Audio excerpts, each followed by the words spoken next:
بسم اللہ الرحمن الرحیم۔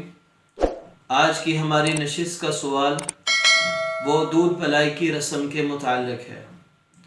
عام طور پر جب دلہا نکاح کے بعد لڑکی والوں کے گھر جاتا ہے، دلہن کو رخصت کرنے کا وقت آتا ہے، تو دلہن کی بہنیں، دلہن کی کزنیں وہ لڑکے کو دودھ پیش کرتی ہیں اور پھر اس کے بعد ان سے رقم وصول کرتی ہیں، منہ مانگی رقم وصول کرتی ہیں۔ اس کا اسلام میں کیا حکم ہے؟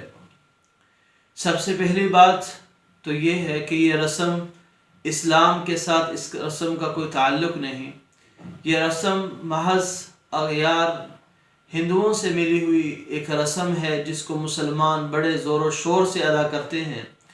سب سے پہلا نقصان اور سب سے بڑی خرافات جو اس میں پائی جاتی ہیں وہ یہ کہ نوجوان لڑکیاں ہیں جو خوب بن سور کر سج دھج کر دلہے کے سامنے آتی ہیں، اور دلہے کے ساتھ ظاہری بات ہے اور مرد حضرات بھی ہوتے ہیں جو لڑکیوں کے اعتبار سے ان کے محرم بھی نہیں ہوتے، نہ محرم مرد ہوتے ہیں، اور یہ ان کے لیے دیکھنا لڑکیوں کی طرف اور لڑکیوں کا ایسے مردوں کی طرف جو ان کے رشتہ دار نہیں، یوں سج دھج کر ان کے سامنے آنا یہ بھی ٹھیک نہیں۔ اور پھر کسی کو تکرار کر کے کسی پر زور دے کر اس سے پیسے نکلوانا، ہو سکتا ہے کہ دلہا اپنی خوشی سے پیسے نہ دے رہا ہو، یا اس موقع پر خاص طور پر دودھ پلانا اور پھر اس کا عوض منہ مانگے جو اپنی رقم منہ سے نکالی اس کے برابر لینا، یہ بھی ٹھیک نہیں۔ ایسے ہی تیسرا اس کے اندر جو نقصان ہے وہ یہ کہ مرد عورتوں کا اختلاط ہو رہا ہوتا ہے اور موویز بن رہی ہوتی ہیں، ان کی پوری تصویر کشی کی جا رہی ہوتی ہے، پھر بعد تک اس کو محفوظ کر کے اسے استعمال کیا جاتا ہے اور اس سے لطف اندوز ہوا جاتا ہے۔ ایسے ہی یہ موقع پر خوب زور و شور سے گانے بجائے جا رہے ہوتے ہیں۔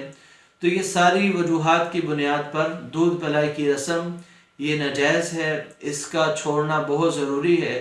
بس جب نکاح ہو گیا ہے تو دلہا دلہن کے گھر جائے اور اس کے والدین عزت کے ساتھ لڑکی کو رخصت کر دے، بس اتنا ہی حکم ہے اور اتنا سا کام ہے۔ لڑکی کے سر پر قرآن رکھ دیا جاتا ہے۔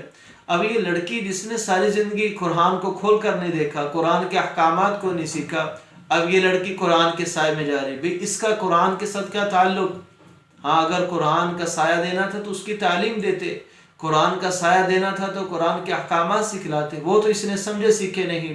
برکت تو قرآن کی زندگی، قرآن کے اعمال احکام پر عمل کرنے سے آتی ہے، نہ کہ قرآن کا سایہ کرنے سے۔